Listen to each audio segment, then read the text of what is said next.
Good morning बच्चों, this is Pratima Jaiswal, your science teacher. Today we are learn chapter 5th part 3rd video बेटा।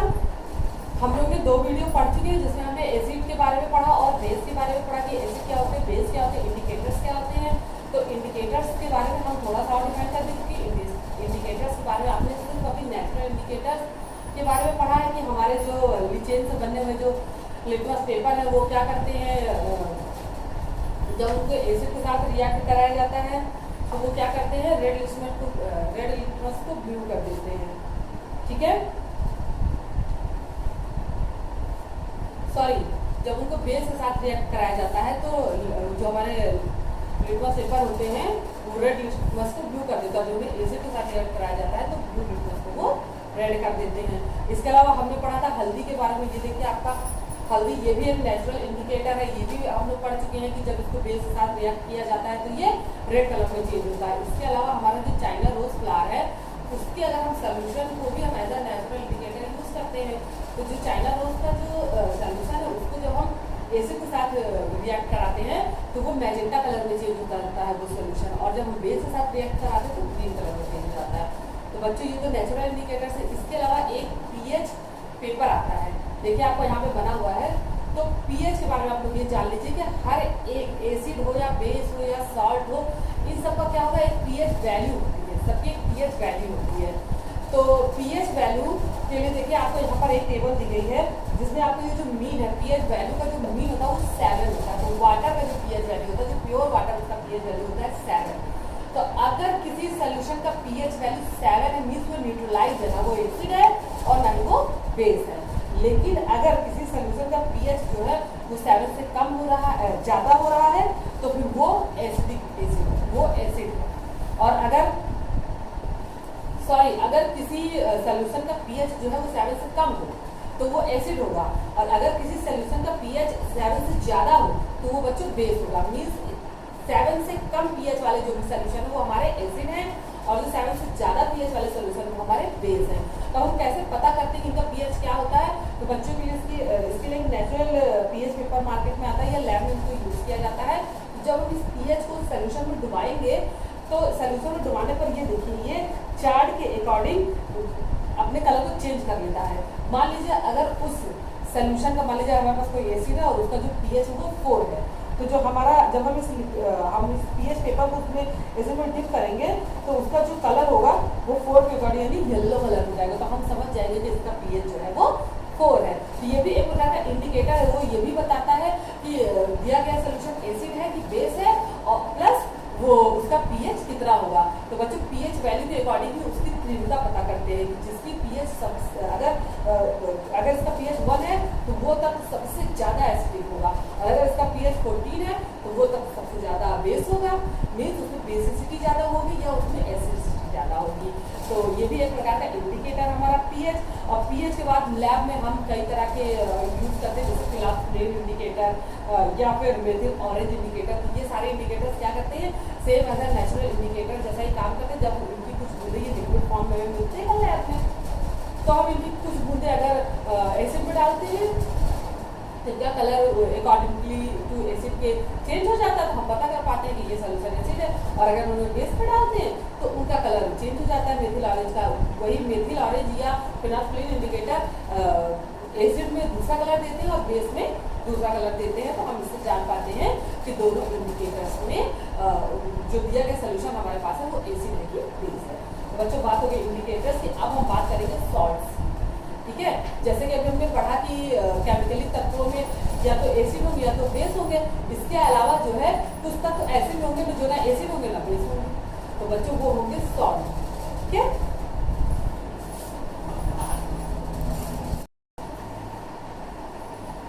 Good morning बच्चों, this is Pratima Jaiswal, your science teacher. Today we are learn chapter 5th part 3rd video बेटा।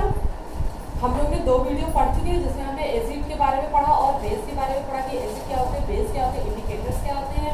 तो indicators के बारे में हम थोड़ा सा और डिफाइन कर दें कि इंडिकेटर्स के बारे में आपने सिर्फ अभी नेचुरल इंडिकेटर्स के बारे में पढ़ा है कि हमारे जो लिचेन से बनने हुए जो लिटमस पेपर है वो क्या करते हैं, जब उनको एसिड के साथ रिएक्ट कराया जाता है तो वो क्या करते हैं, रेड लिटमस को ब्लू कर देते हैं। ठीक है, सॉरी, जब उनको बेस के साथ रिएक्ट कराया जाता है तो जो हमारे लिटमस पेपर होते हैं वो रेड लिटमस को ब्लू कर देता है, जो उन्हें एसिड के साथ रिएक्ट कराया जाता है तो ब्लू लिटमस को वो रेड कर देते हैं। इसके अलावा हमने पढ़ा था हल्दी के बारे में, ये देखिए आपका हल्दी, ये भी एक नेचुरल इंडिकेटर है, ये भी हम लोग पढ़ चुके हैं कि जब इसको बेस के साथ रिएक्ट किया जाता है तो ये रेड कलर में चेंज होता है। इसके अलावा हमारा जो चाइना रोज फ्लावर है उसके अगर हम सोल्यूशन को भी हम as a natural indicator use करते हैं, तो जो चाइना रोज का जो सोल्यूशन है उसको जब हम एसिड के साथ रिएक्ट कराते हैं तो वो मैजेंटा कलर में चेंज होता रहता है वो सोल्यूशन, और जब हम बेस के साथ रिएक्ट कराते हैं तो ग्रीन कलर में चेंज हो जाता है। तो बच्चों ये तो नेचुरल इंडिकेटर है। इसके अलावा एक पीएच पेपर आता है, देखिए आपको यहाँ पे बना हुआ है, तो पीएच के बारे में आप लोग ये जान लीजिए कि हर एक एसिड हो या बेस हो या सॉल्ट हो, इन सबका क्या होगा, एक पीएच वैल्यू होती है, सबकी एक पीएच वैल्यू होती है। तो पीएच वैल्यू के लिए देखिए आपको यहाँ पर एक टेबल दी गई है जिसमें आपको ये जो मीन है, पीएच वैल्यू का जो मीन होता है वो 7 होता है। तो वाटर का जो पीएच वैल्यू होता है, जो प्योर वाटर उसका पीएच वैल्यू होता है 7। तो अगर किसी सोल्यूशन का पीएच वैल्यू 7 है मीन्स वो न्यूट्रलाइज है, ना वो एसिड है और ना ही वो बेस है। लेकिन अगर किसी सोल्यूशन का पीएच जो है वो 7 से कम हो रहा है, ज्यादा हो रहा है, तो फिर वो एसिडिक एसिड, वो एसिड है। और अगर किसी सोल्यूशन का पीएच जो है वो 7 से कम हो तो वो एसिड होगा, और अगर किसी सोल्यूशन का पीएच 7 से ज्यादा हो तो वो बच्चों बेस होगा। मीन्स 7 से कम पीएच वाले जो भी सोल्यूशन है वो हमारे एसिड हैं, और जो 7 से ज्यादा पीएच वाले सोल्यूशन वो हमारे बेस हैं। तो हम कैसे पता करते हैं कि इनका पीएच क्या होता है? तो बच्चों के लिए इसके लिए नेचुरल पीएच पेपर मार्केट में आता है या लैब में इनको यूज किया जाता है। जब हम इस पीएच को सोल्यूशन में डुबाएंगे तो सोल्यूशन में डुबाने पर ये देखिए ये चार्ट के अकॉर्डिंग अपने कलर को चेंज कर लेता है। मान लीजिए अगर उस सोल्यूशन का, मान लीजिए हमारे पास कोई एसिड है और उसका जो पीएच है वो 4 है, तो जो हमारा जब हम इस पीएच पेपर को उसमें एसिड में डिप करेंगे तो उसका जो कलर होगा वो 4 के अकॉर्डिंग यानी येलो कलर हो जाएगा। तो हम समझ जाएंगे कि इसका पीएच जो है वो 4 है। तो ये भी एक प्रकार का इंडिकेटर है, वो ये भी बताता है कि दिया गया सोल्यूशन एसिड है कि बेस है, और प्लस वो उसका पीएच कितना होगा। तो बच्चों पीएच वैल्यू के अकॉर्डिंग ही उसकी तीव्रता पता करते हैं, जिसकी पीएच अगर इसका पीएच 1 है तो वो तक सबसे ज्यादा एसिडिक होगा, और अगर इसका पीएच 14 है तो वो तक सबसे ज्यादा बेस होगा। मीन्स उसमें बेसिसिटी ज्यादा होगी या उसमें एसिडिसिटी ज्यादा होगी। तो ये भी एक प्रकार का इंडिकेटर हमारा पीएच। और पीएच के बाद लैब में हम कई तरह के यूज करते हैं, जैसे फिलास फ्लेम इंडिकेटर या फिर मेथिल ऑरेंज इंडिकेटर। तो ये सारे इंडिकेटर्स क्या करते हैं, same as a natural indicator जैसा ही काम करते हैं। जब इनकी कुछ बूंदे ये लिक्विड फॉर्म में मिलते हैं लैब में, तो हम इनकी कुछ बूंदे अगर एसिड में डालते हैं तो इनका कलर अकॉर्डिंगली टू एसिड के चेंज हो जाता है, तो हम पता कर पाते हैं कि ये सोल्यूशन एसिड है। और अगर हम उन्हें बेस पे डालते हैं तो उनका कलर चेंज हो जाता है मेथिल ऑरेंज का। वही मेथिल ऑरेंज या फिनाफ्लिन इंडिकेटर एसिड में दूसरा कलर देते हैं और बेस में दूसरा कलर देते हैं। तो हम इससे जान पाते हैं कि दोनों इंडिकेटर्स में जो दिया गया सोल्यूशन हमारे पास है वो एसिड है कि बेस है। तो बच्चों बात हो गई इंडिकेटर्स की। अब हम बात करेंगे सॉल्ट्स। ठीक है, जैसे कि अभी हमने पढ़ा कि केमिकली तत्वों में या तो एसिड होंगे या तो बेस होंगे। इसके अलावा जो है कुछ तत्व ऐसे भी होंगे जो ना एसिड होंगे ना बेस होंगे, तो बच्चों वो होंगे सॉल्ट। ठीक है,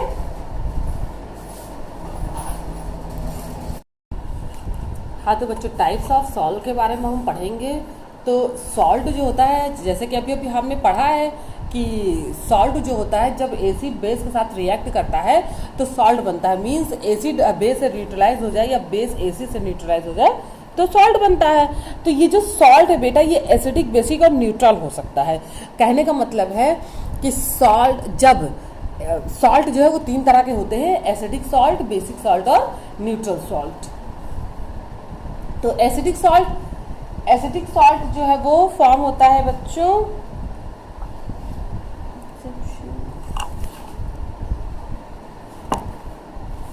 जब एसिडिक सॉल्ट जो है वो फॉर्म होता है जब एसिड स्ट्रांग हो, और जब स्ट्रांग एसिड जो है वो वीक बेस से रिएक्ट करेगा। जब स्ट्रांग एसिड वीक बेस से रिएक्ट करेगा तो एसिडिक सॉल्ट बनेगा, जिसमें एसिड की मात्रा ज्यादा होगी और बेस की मात्रा कम। तो जब सॉल्ट में एसिड की मात्रा ज्यादा हो और बेस की मात्रा कम हो, या स्ट्रॉन्ग एसिड और वीक बेस के मिलने से जो सॉल्ट बनता है उसे हम एसिडिक सॉल्ट कहते हैं। इसके बाद हमारा बेसिक सॉल्ट बच्चों, तो बेसिक सॉल्ट, तो जो बेसिक सॉल्ट में क्या होगा, जब बेस स्ट्रांग होगा और एसिड वीक होगा। देखिए हम जैसे सॉल्ट बनता है उसमें एसिड और बेस मिलाकर बनता है, जब एसिड बेस से न्यूट्रलाइज होता है तो सॉल्ट तैयार होता है। तो वो सॉल्ट जिसमें स्ट्रॉन्ग एसिड और वीक बेस का यूज किया जाए, या जब स्ट्रॉन्ग एसिड वीक बेस से मिले तो उसे हम कहते हैं एसिडिक सॉल्ट। और जब स्ट्रॉन्ग बेस हो और एसिड जो हो वो वीक हो तो इस तरह बने सॉल्ट को हम क्या करेंगे, कहेंगे बेसिक सॉल्ट। तो देखिए आप जैसे एसिडिक सॉल्ट का एग्जांपल देखिए हाइड्रोक्लोरिक एसिड जो होता है वो बहुत ज़्यादा स्ट्रॉन्ग एसिड होता है, तो उनको जब अमोनियम हाइड्रोक्साइड में मिलाया गया तो अमोनियम क्लोराइड बनता है और वाटर हीट बनता है। तो ये क्या है बच्चों, ये एसिडिक सॉल्ट है, इसमें एसिड की मात्रा ज़्यादा होगी। इसके बाद जब हम एसिटिक एसिड बच्चों वीक एसिड होता है, ये जो हमारा विनेगर होता है, विनेगर हमारा एसिटिक एसिड होता है। आप देखिए वाइट वाला विनेगर, तो उसकी जो है उसमें उसकी सॉलिडिटी जो होती है वो बहुत कम होती है, वो वीक बेस होता है। और उसको जब हम सोडियम हाइड्रोक्साइड, जिससे कि हमारा कास्टिक सोडा, उससे हम जब उससे रिएक्ट कराते हैं तो सोडियम एसीटेट बनता है। तो सोडियम एसीटेट जो है बच्चों ये बेसिक सॉल्ट है, इसमें जो है बेस की मात्रा ज़्यादा है। और जब एसिड और बेस बराबर मात्रा में, neutral salt are from when strong acid react with strong base. तो जब स्ट्रॉन्ग एसिड स्ट्रॉन्ग बेस से रिएक्ट करेगी, मतलब दोनों की कंसिस्टेंसी बराबर होगी, तो क्या होगा कि दोनों एक दूसरे को रिएक्शन करके न्यूट्रलाइज कर देंगे। तो इस तरह जो बना सॉल्ट होगा उसे हम न्यूट्रल सॉल्ट कहते हैं। तो जब स्ट्रॉन्ग एसिड स्ट्रॉन्ग बेस से रिएक्ट करे तो उसे न्यूट्रल सॉल्ट कहते हैं, या वीक एसिड वीक बेस से रिएक्ट करे तो उसे हम न्यूट्रल सॉल्ट कहते हैं। जैसे हमारा हाइड्रोक्लोरिक एसिड स्ट्रॉन्ग एसिड है और सोडियम हाइड्रोक्साइड स्ट्रॉन्ग बेस है, तो उससे बनने वाला सोडियम क्लोराइड जो है वो न्यूट्रल सॉल्ट है। यानी नमक देखिए न्यूट्रल होता है, ना वो एसिड होता है और ना वो बेस होता है। ठीक है बच्चों, तो अब देखिए नीचे आप देखिए टेबल 5.4 टाइप्स ऑफ सॉल्ट में दिया गया है। जो सॉल्ट मिलते हैं, तो जो हमें जो सॉल्ट मिलते हैं बच्चों, या तो वो सल्फेट्स मिलेंगे, क्लोराइड मिलेगा, नाइट्रेट मिलेंगे, या कार्बोनेट मिलेंगे। तो बच्चों ये सभी क्या है, ये अकॉर्डिंग टू जो हमारा एसिड या बेस रिएक्ट करता है तो उनके सब्सटेंस पर निर्भर करता है कि हमें कौन से सॉल्ट मिल रहे हैं। जैसे अगर कि कोई भी जो है एसिड या बेस कोई भी तत्व या मेटल ही सल्फ्यूरिक एसिड से अगर रिएक्ट करेगा, तो कोई भी बेस अगर सल्फ्यूरिक एसिड से रिएक्ट करे तो सल्फाइड बनेगा, और हाइड्रोक्लोरिक एसिड से रिएक्ट करेगा तो क्लोराइड बनेगा, नाइट्रिक एसिड से रिएक्ट करेगा तो नाइट्रेट बनेगा, और कार्बनिक एसिड से रिएक्ट करेगा तो कार्बोनेट बनेगा। मीन्स एसिड के टाइप के आधार पे हमें उसके जो है उसके सॉल्ट्स के टाइप एसिड के टाइप्स के आधार पर प्राप्त होते हैं। मतलब कोई बेस जब अगर कोई बेस अगर सल्फ्यूरिक एसिड रिएक्ट करा तो उसके सल्फाइड, उस बेस का सल्फाइड मिलेगा उसको। जैसे एग्जांपल देखिए CuSO4 कॉपर सल्फेट, ठीक है, या NaCl सोडियम क्लोराइड। तो ये हमारा एसिड की प्रवृत्ति के ऊपर या एसिड के नेचर के ऊपर ही डिपेंड करता है कि हमें कौन सा सॉल्ट मिलेगा। ठीक बच्चों, या सॉल्ट जो है वो एसिड के नेचर के ऊपर ही डिपेंड करते हैं। अब देखिए प्रॉपर्टीज ऑफ सॉल्ट, तो सॉल्ट की प्रॉपर्टीज, जैसे हमने एसिड की प्रॉपर्टीज पढ़ी थी वो खट्टा होता है, या बेस की प्रॉपर्टीज पढ़ी थी कि वो एसिड से रिएक्ट करने पर उसे न्यूट्रलाइज कर देता है, तो ऐसे ही हमारे सॉल्ट की हम प्रॉपर्टीज पढ़ेंगे बच्चों। देखिए most of salt are soluble in water, तो जैसे एसिड जो है वाटर में सॉल्युबल होता है, वैसे जो सॉल्ट है वो भी वाटर में सॉल्युबल होता है, लेकिन कुछ एक्सेप्शंस भी है, कुछ एक्सेप्शंस भी हैं जो कि वो सॉल्ट वाटर में सॉल्युबल नहीं होती, जैसे हमारा कैल्शियम कार्बोनेट ये सभी। ठीक है, अब solution of salt in water act as good conductor, तो जब सॉल्ट को हम वाटर में अगर डिजॉल्व कर दें तो एज अ गुड कंडक्टर जो है वो हम उन्हें इलेक्ट्रिसिटी के वो गुड कंडक्टर जैसा गुण शो करते हैं। कि अगर हम नमक पानी को मान लीजिए जैसे सोडियम क्लोराइड एक सॉल्ट है, उनका अगर वाटर में घोल देंगे तो भी कंडक्टिविटी जो है वाटर, क्योंकि वाटर की कंडक्टिविटी, वाटर जो है इलेक्ट्रिसिटी कंडक्ट होता है, तो जब उसमें सॉल्ट घोलेंगे तो भी वो वाटर कंडक्टिविटी और ज़्यादा बढ़ जाएगी। ठीक बच्चों, सम साल्ट आर व्हाइट क्रिस्टल, तो कुछ सॉल्ट होते हैं व्हाइट क्रिस्टल के रूप में होते हैं, कुछ लिक्विड के रूप में, तो कुछ कलर होते हैं बच्चों। ठीक है, for example copper sulphate is blue in colour और ferrous sulphate in green colour. ठीक है, तो कुछ सॉल्ट जो है वो कलर में होते हैं, कुछ व्हाइट क्रिस्टल होते हैं, कुछ लिक्विड होते हैं, कुछ सॉलिड होते हैं। अब some salt contains water molecules trapped inside them. तो कुछ सॉल्ट जो होते हैं वाटर मॉलिक्यूल्स को ट्रैप्ड करते हैं, मतलब वाटर मॉलिक्यूल्स होल्ड करते हैं। तो उन्हें हम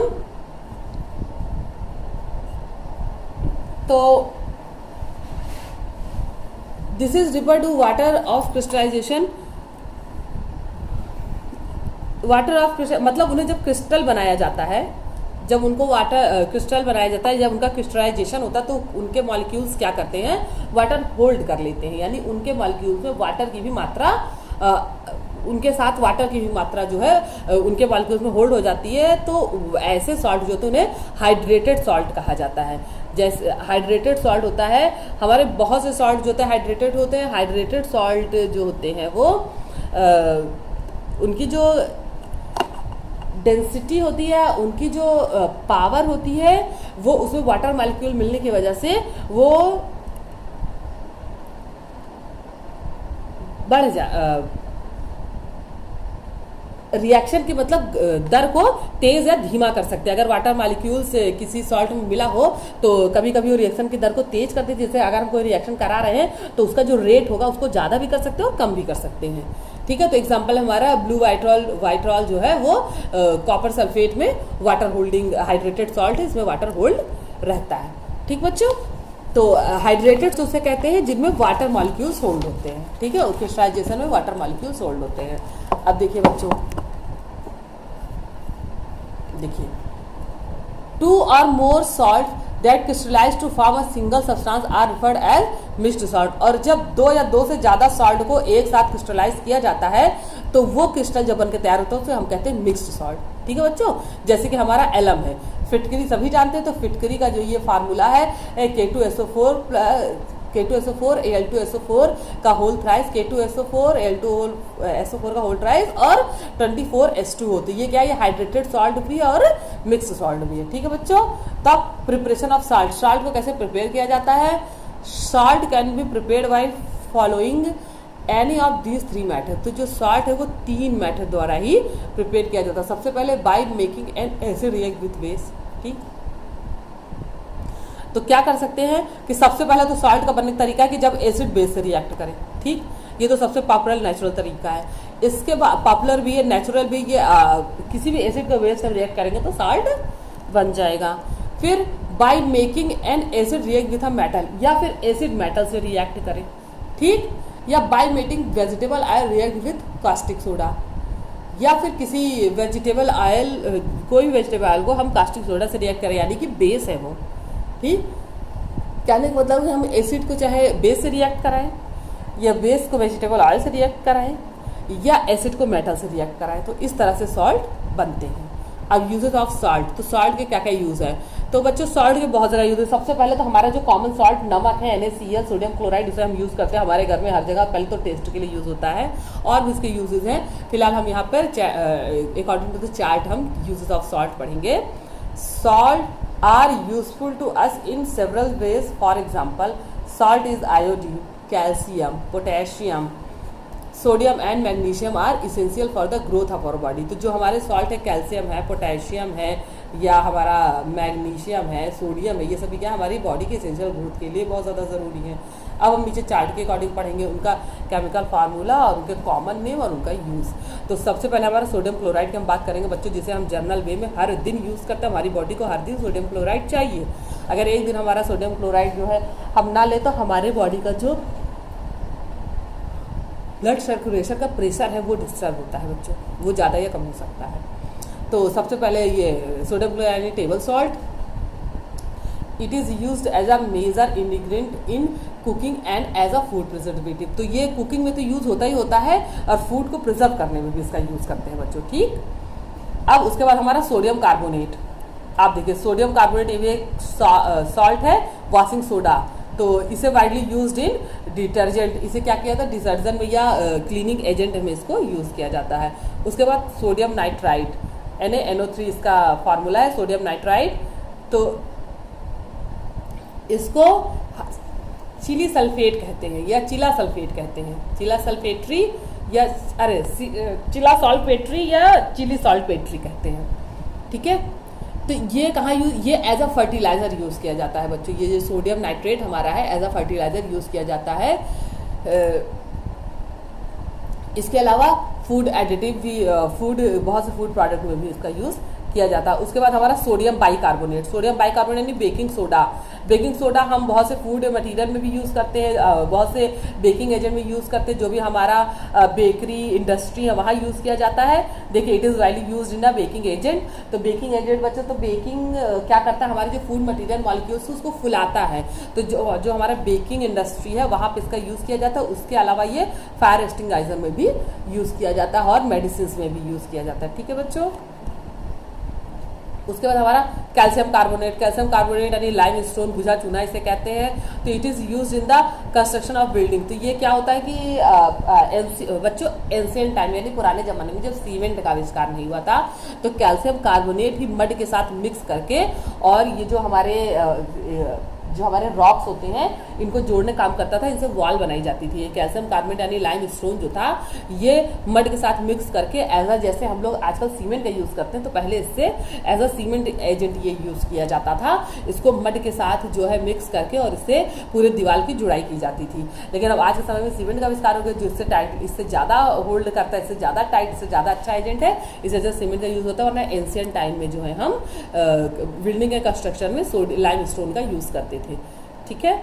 इसके अलावा ये डाइटरी सप्लीमेंट भी है, ये कैल्शियम का सोर्स होता है, तो इसे भोजन में भी इसको शामिल किया जाता है।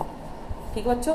उसके बाद पोटेशियम नाइट्रेट जो होता है ये, इसका नाम नाइट्रेट्स है। इसे जो है हम फायर वर्क्स में और मैन्युफैक्चर ऑफ फर्टिलाइजर्स, इसको एज अ फर्टिलाइजर्स हम यूज़ करते हैं। इसके अलावा जो हमारा नाइट्रेट है पोटेशियम नाइट्रेट, इसको मेडिसिनल भी हमको यूज़ किया जाता है। मेडिसिन इंडस्ट्री में भी पोटेशियम नाइट्रेट का बहुत यूज़ होता है। उसके बाद हमारा कैल्शियम सल्फेट बच्चों, कैल्शियम सल्फेट को हम प्लास्टर ऑफ पेरिस कहते हैं। तो ये हाइड्रेटेड होता है कैल्शियम सल्फेट। तो आप देखिए प्लास्टर ऑफ पेरिस का जो है बहुत छोटी छोटी मूर्तियाँ बनाई जाती हैं। ज़्यादातर इसका यूज़ जो है इंडस्ट्रियों में इसका यूज़ किया जाता है। It is widely use in the cement industry and in the synthetic of sulphuric acid. तो ये सल्फ्यूरिक एसिड के सिंथेसाइजेशन या संश्लेषण में भी यूज़ किया जाता है। प्लस इनका यूज जो है सीमेंट इंडस्ट्री में भी होता है। प्लास्टर ऑफ पेरिस का सीमेंट इंडस्ट्री में प्लास्टर ऑफ पेरिस जो है सीमेंट बनाने में एज अ एजेंट ये यूज़ किया जाता है। इसके अलावा टॉयज मेकिंग और इंडस्ट्रियों में भी प्लास्टर ऑफ पेरिस का यूज़ होता है। फिर कैल्शियम फॉस्फेट, इसे बोन मटेरियल कहते हैं। कैल्शियम फॉस्फेट बच्चों ये Ca2PO4 का होल ट्वाइस, कैल्शियम फॉस्फेट इसे बोन मटेरियल कहते हैं। It is use in the manufacture of fertiliser and a medicine. तो ये जो मेडिसिन में प्लास्टर चढ़ाने के पहले इसकी परत लगाई जाती है बोन मिनरल्स की। इसके अलावा ये मेडिसिन में भी यूज़ किया जाता है और इंडस्ट्रीज में भी इसका यूज़ होता है ये बोन मिनरल्स का। तो ये कैल्शियम फॉस्फेट है, ये हड्डियों मेडिसिन में, ये हड्डियों की जो दवाई बनती है उन इंडस्ट्री में इसका यूज़ होता है। ठीक है। इसके बाद अमोनियम क्लोराइड NH4Cl बच्चों, अमोनियम क्लोराइड है ये साल अमोनिक होता है। अमोनियम क्लोराइड भी एक प्रकार का नमक है जिसे यूज़ किया जाता है। It is use in the manufacture in fertilisers and medicine and also use in food additive. तो ये बच्चों एक प्रकार का नमक है जो हम लोग बहुत से, जिसे हम सेंधा नमक रॉक सॉल्ट कहते हैं। तो यही हम उसमें हमारा अमोनियम क्लोराइड होता है। तो इसे हम एज अ फूड एडिटिव भी यूज़ करते हैं, मतलब भोजन में भी इसका उपयोग करते हैं। प्लस ये दवाएं बनाने में काम आता है और एज अ फर्टिलाइजर भी यूज़ होता है। और बहुत सी जो जानवरों की दवाएं बनती है उसमें इसका वाइडली यूज़ होता है अमोनियम क्लोराइड का। उसके बाद बच्चों एलम की हम बात करें, ये देखिए एलम। तो एलम का ये जो फार्मूला है अभी हमने पीछे भी पढ़ा था, potassium sulphate with aluminium sulphate. तो ये पोटेशियम एल्युमिनियम सल्फेट जो है हाइड्रेटेड होता है। देखिए 24H2O इसमें हाइड्रेटेड है ये। तो ये एलम का तो यूज़ सभी जानते हैं कि बहुत ज़्यादा इसमें मेडिसिन में होता है। प्लस हमारे जो ये प्यूरिफिकेशन ऑफ वाटर ट्रीटमेंट या वाटर प्लांट होते हैं वहाँ पे एलम का यूज़ होता है एज अ शोधन एजेंट या as a purification agent. It is use in the purification of water and in the textile industry. तो ये प्यूरिफिकेशन ऑफ वाटर जो हमारा वाटर ट्रीटमेंट गवर्नमेंट द्वारा वाटर ट्रीटमेंट प्लांट वगैरह चलाए जाते हैं उनमें यूज़ होता है, और प्लस हमारा जो है ये टेक्सटाइल इंडस्ट्री में एलम का यूज़ होता है। फिटकरी जिसे कहते हैं नॉर्मल और मेडिसिन भी इससे बनाई जाती है, ये ब्लड क्लॉटिंग के लिए बहुत ज़्यादा जिम्मेदार होता है, तो एलम का यूज़ जो है मेडिसिन इंडस्ट्री में भी बहुत ज़्यादा होता है। अब देखिए उसके बाद हमारा ये कॉपर सल्फाइड हाइड्रेटेड, ये जो कॉपर सल्फेट हाइड्रेटेड है, तो ये कॉपर सल्फेट हाइड्रेटेड बच्चों ब्लू वाइट्रॉल जिसे कहते हैं बच्चों, ये बहुत ज़्यादा इंडस्ट्रियल यूज़ के काम आता है। हमारी जैसे बैटरी इंडस्ट्री हुआ, जितने भी हमारे सिंथेटिक इंडस्ट्री हुआ, उसमें इसका यूज़ किया जाता है। ये देखिए it is used in the textile industry, और टेक्सटाइल इंडस्ट्री में यूज़ किया जाता है, और ये फंगीसाइड के रूप में यूज़ किया जाता है, मतलब जहाँ पे फफूंद या फंगस वगैरह लगती है वहाँ पे ये ट्रीटमेंट के लिए इसका यूज़ करते हैं। तो ये जो कॉपर सल्फेट एजेंट है इसे नॉर्मली हम घरों में नहीं यूज़ करते हैं, लेकिन ये बहुत ज़्यादा जो इंडस्ट्रियों की एक हिसाब से कह लीजिए कि लगभग इंडस्ट्रियों में 70% इंडस्ट्री में कॉपर सल्फेट का यूज़ किया जाता है। ये हाइड्रेटेड फॉर्म में यूज़ किया जाता है। ये देखिए कॉपर सल्फेट हाइड्रेटेड, ये हाइड्रेटेड फॉर्म में इसका यूज़ किया जाता है। ड्राई कॉपर सल्फेट जो है वो यूज़ करने में हार्मफुल हो सकता है। ठीक है बच्चों, तो बच्चों आपका ये चैप्टर कंप्लीट हो गया 7 चैप्टर। अब इसकी एक्सरसाइज जो है आप सभी को करना है। कि ये देखिए आपको ये जो ये एक्सरसाइज है, तो ये वाली एक्सरसाइज ये पूरा चैप्टर आपको करना है। तो आज मैं इसका पोस्ट नहीं करूँगी, कल मैं इसकी सॉल्व एक्सरसाइज पोस्ट करूँगी। तब तक सभी बच्चे ट्राई करेंगे खुद से, और इसका पूरा जी के 4 क्वेश्चन ई के एफ के 4 क्वेश्चन तक सारा काम करना है, और जी के 2 यहाँ तक। ठीक है बच्चों, ये यहाँ तक आपको सारा काम करना है। तो इसका जो है कल पोस्ट करेंगे, तो आप लोग वीडियो के अकॉर्डिंग अपना होमवर्क कर लीजिए। Good luck for your homework.